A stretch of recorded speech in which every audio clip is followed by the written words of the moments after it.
Nung Martes ay nagkaroon ng Korean Chinese New Year Cultural Experience ang Remnant Vision Academy School.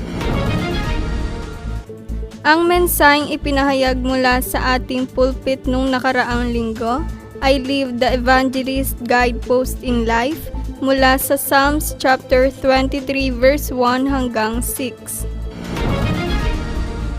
Magandang araw! Narito ang OLMC News. Nagkaroon ng Korean Chinese New Year Cultural Experience ang Remnant Vision Academy School nung Martes. Una munang nagbigay ng pagsamba at papuri sa Panginoon ang mga remnants. Pagkatapos nito, ang mga RVAS ay gumawa ng kanilang fan flag ng Korea. Gayun din sa pamamagitan nito ay isinagawa din ang kultura o tradisyon ng mga Korean tuwing Lunar New Year na pagbabaw sa mga nakakatanda o kanilang mga magulang na tinatawag na sebe na nagpapakita ng paggalang at pasasalamat.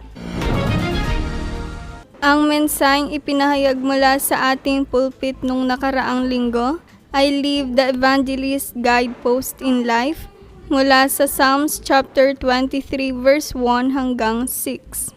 Ipinahayag sa mensahe ay bagamat tayo ay nahiwalay sa Diyos at nahulog sa orihinal na kasalanan, ngunit ngayong tinanggap na natin si Jesus at tayo na ay anak na ng Diyos, ay kinakailangan nating magkaroon ng bagong simula ng ating past ay gawin nating platform na walang ibang pinanghahawakan kundi si Jesus ang Kristo. At tanging si Jesus lang ang maging master ng ating buhay. Announcement.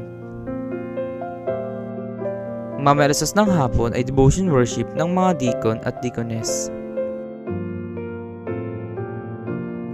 Tuwing linggo, pagkatapos ng afternoon worship, ay ministry sa Mascap at Wawa.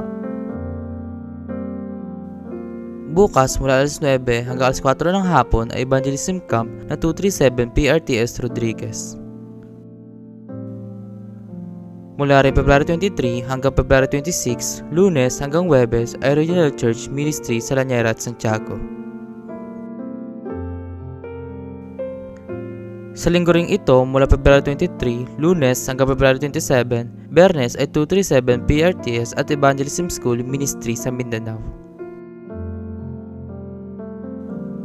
Sa susunod na linggo ay online Evangelism School ng Philippine Children Minister.